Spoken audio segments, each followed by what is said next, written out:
आज हम आपके लिए लेके आए हैं स्टैक का प्रोग्राम। तो स्टैक का प्रोग्राम जो है ये प्योर सी बेस्ड प्रोग्राम है और इसमें पहला प्रोग्राम जो हम आपको दिखाएंगे वो स्टैटिक इम्प्लीमेंटेशन यानी एरे से है, और हम जो दूसरा प्रोग्राम आपको दिखाएंगे वो प्रोग्राम आपका डायनामिक इम्प्लीमेंटेशन यानी कि लिंक लिस्ट से है। तो यहाँ पर कन्फ्यूजन होता है कि इम्प्लीमेंटेशन करना है, तो अगर आपको लिंक लिस्ट दिया रहता है, जैसे लिंक लिस्ट ज़्यादा करके बीटेक कोर्स में लिंक लिस्ट का बात किया जाता है और बीसीए बीएससी कोर्स में ज़्यादा करके एरे का बात किया जाता है। तो एरे से इम्प्लीमेंटेशन थोड़ा सा आसान होता है, लिंक लिस्ट से थोड़ा सा कठिन होता है, लेकिन ऐसा नहीं कि मतलब दोनों लगभग लगभग बराबर ही है।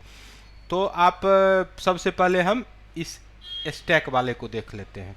ठीक है, स्टैक वाला ये प्रोग्राम है। पहले हम इसके ब्लॉक को कम चलिए ये प्रोग्राम देखिए, फर्स्ट ब्लॉक आपका हो गया। फर्स्ट ब्लॉक में आपने क्या किया है, स्टैक का जो भी डिक्लेरेशन होता है वो लगाया है। ठीक है, उसके बाद आप मेनू बना लिए हो। ठीक है, मेनू बनाने के बाद आप अपना प्रोग्राम का जैसे मेनू है मेनू चला लीजिए। उसके बाद आ जाते हैं तो आप स्टैक का जो ऑपरेशंस है उस ऑपरेशन के ऊपर काम कर लेंगे कि फुल हो रहा है। कमेंट दिया हुआ है, आप कमेंट से भी समझ सकते हो। ठीक है, फुल एम्प्टी के लिए हो गया आपका। उसके बाद आगे आते हैं तो हम देखते हैं कि ये आपका है। ठीक है, तो यहाँ पर जो हम भी हमारा फाइनल वैल्यू आप निकालना चाहोगे वो आएगा। तो इस प्रोग्राम को डालने का मेरा ये है कि जैसे प्रोग्राम रहता है इम्प्लीमेंटेशन करके, तो आप लोग क्या करते हो कि C++ का प्रोग्राम चिपका देते हो, कोई जावा का चिपका देते हो। तो भाई ऐसा मत किया करो। आपने जब सी ही पढ़ा है, जब आप फर्स्ट सेमेस्टर या फर्स्ट ईयर में सी ही पढ़ते हो, सेकेंड ईयर में आते हो, तो आपने C++ पढ़ा नहीं और आप C++ का प्रोग्राम बना देते हो। इससे तो कोई आसानी से समझ जाएगा कि आप कहीं न कहीं कोड कहीं से चोरी किए हो, आप नेट से उठा के डाले हो। इम्प्लीमेंटेशन का मतलब होता है कि उस कोड में थोड़ा सा आप अपना कंट्रीब्यूट कीजिए, थोड़ा सा उसमें पार्टिसिपेट कीजिए। तो उसी पर्पस से मैं ये वीडियो फॉर्म में कर दिया हूं कि आपको एक जनरल आइडिया लग जाए, उसके बाद आप इसको मॉडिफाई अपना टाइप कर करके करते रहो। क्योंकि ये एक प्रोग्राम है, इसको मैं कम से कम 30 टाइप से बना सकता हूं। तो आप भी बना सकते हो, क्यों नहीं बनाओगे। एक बार ये प्रोग्राम पूरा देख लो, फिर मैं इसको रन कर देता हूँ। ठीक है, ये 78 लाइन का प्रोग्राम है। अब हम इसको एक बार रन कर लेते हैं, देखते हैं काम कर रहा है या नहीं कर रहा है। तो हम करते हैं कंपाइल एंड रन। तो चलिए कंपाइल एंड रन कर लेते हैं। ये आपका आ गया। तो यहाँ पर हम enter the size of stack, तो हम साइज स्टैक का चलिए 6 ले लेते हैं। उसके बाद हम एक एलिमेंट बस पुश करके 2 एलिमेंट देख लेते हैं। ठीक है, हमको क्या चाहिए, पुश करना है, 1 प्रेस कर दिया। अब कौन सा वैल्यू करना है, तो चलिए ये फिर एक की प्रेस कीजिए। फिर आपको एक वैल्यू करना है तो आप 90 कर दीजिए। फिर काम तो सब करेगा आप। उसके बाद आपको मान लो पॉप करना है। ठीक है, पॉप करना है तो हम कर लेते हैं 2 कर लेते हैं। ठीक है, तो पॉपेट वैल्यू जो सबसे जो हमारा जो कंसेप्ट होता है उस कंसेप्ट को, जो थ्योरेटिकल कंसेप्ट है उस कंसेप्ट को ये जो है फॉलो कर दिया। ठीक है, उसके बाद फिर हम डिस्प्ले कर लेंगे, 3 प्रेस कर लेते हैं। ठीक है, उसके बाद हम क्विट कर लेते हैं यहाँ से। तो आपका जो वैल्यू बच्चा है वो 45। ऐसे आप ज़्यादा एलिमेंट डाल के देख सकते हो। ये तो हम डेमो है, इसमें आपको ये पता चल गया कि ये प्रोग्राम बिल्कुल करेक्ट है। ठीक है, तो ये हो गया बस। तो ये आपका हो गया स्टैक का स्टैटिक इम्प्लीमेंटेशन एरे का सी का प्रोग्राम है। C++ का थोड़ा सा अलग होगा, ऐसा नहीं बहुत अलग होगा, लेकिन वो अलग होगा। अब हम आगे जो लाएंगे वो अभी हम ये इसका ला रहे हैं लिंक लिस्ट का। तो आप देखो लिंक लिस्ट का प्रोग्राम किस तरह से होगा।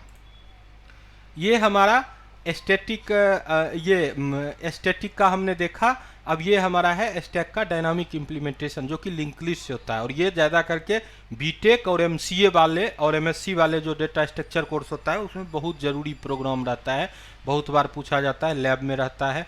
तो आप इसका आइडिया ले सकते हो। तो इसमें भी हम क्या कर किए, स्ट्रक्चर से बनाए फर्स्ट मॉड्यूल, स्ट्रक्चर से यहाँ पर पॉइंटर वगैरह लगा के रेफरेंस डाले। तो इसमें बस पॉइंटर लगता है। उसके बाद आगे आ जाते हैं, आगे हम फिर मेनू जैसे उसमें था उसी तरह से मेनू इसमें भी हम बना लिए हैं।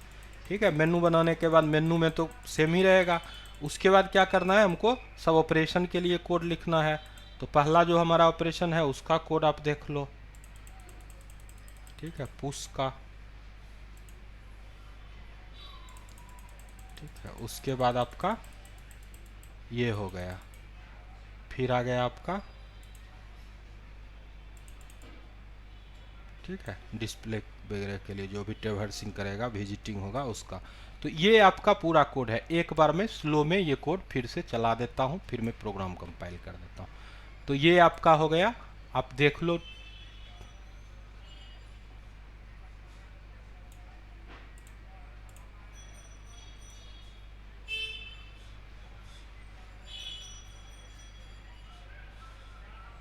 और इसको कोड मेरे को बनाने का पर्पस ये है कि आप इसको मॉडिफाई करो।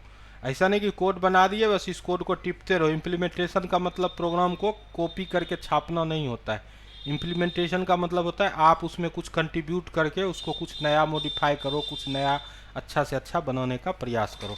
चलिए अब हम इसका रन करके देख लेते हैं।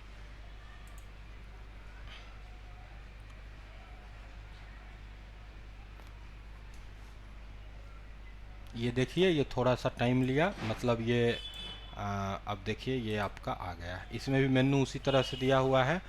आप इसको ले लो, आप 1 फॉर, तो हम 1 कर लेते हैं सबसे पहले। क्या डेटा जो भी चाहिए 45 डाल दो। ठीक है, 45। फिर आपको चाहिए एक और एलिमेंट हम डाल लेते हैं 189। ठीक है, अब हमको पहले हम डिस्प्ले कर लेते हैं इस बार। तो हम क्या करेंगे 3। ठीक है, 3 में हमको डिस्प्ले करके बता दिया कि भाई जो एलिमेंट है वो एलिमेंट का लेवल बताया। उसमें लिस्ट में जो पीछे वाला था उसमें मतलब आपका जो था वो लाइन में था, और इसमें क्या है ऊपर नीचे है। ठीक है, इसमें कॉलम में है। तो आप इसको भी वहाँ से एन वगैरह का जो होता है शिफ्ट टी एन का शिफ्ट जो होता है एस्केप चेंज करके कर सकते हो। फिर हम एक एलिमेंट क्या करेंगे पॉप कर लेते हैं 2। अब इसके बाद क्या करना है कि आप इसको फिर से डिस्प्ले कर सकते हो। तो हम उसके लिए देखते हैं क्या कर पाते हैं। ठीक है, तो फिर से डिस्प्ले करो तो आप फिर से 3 प्रेस कर लो। ठीक है, तो आपका जो आ गया कितना एलिमेंट, तो एक जो था ऊपर में वो स्टैक से ख़त्म हो गया। फिर हम उसी तरह से एग्जिट कर लेते हैं।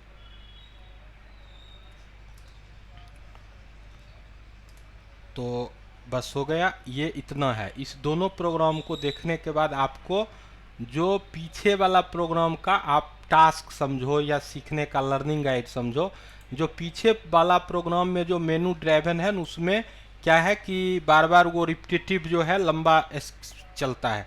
तो आप इसका जो है इसको जो प्रोग्राम आप देखे हो, तो जो पहला प्रोग्राम है यहाँ पर आप देख रहे हो स्टैक ए। तो स्टैक ए का जो भी आपका मेनू है उसको आप स्टैक बी से रिप्लेस कर लो। यानी कि जैसा स्टैक बी का मेनू है उसको स्टैक ए के मेनू से स्टैक ए का जो है उसको चेंज करके स्टैक बी जैसा बना दो। ठीक है, प्रोग्राम का GUI। तो उससे आपको प्रैक्टिस का प्रैक्टिस आ जाएगा और आपको लगेगा कि हाँ मैंने भी कुछ कंट्रीब्यूट किया है, मैंने भी कुछ अच्छा बनाया है। तो बस इतना ही आज के लिए। फिर हम नेक्स्ट प्रोग्राम लेके आते हैं। जो हम क्लास में बता रहे हैं वही हम आपको ला के दे रहे हैं।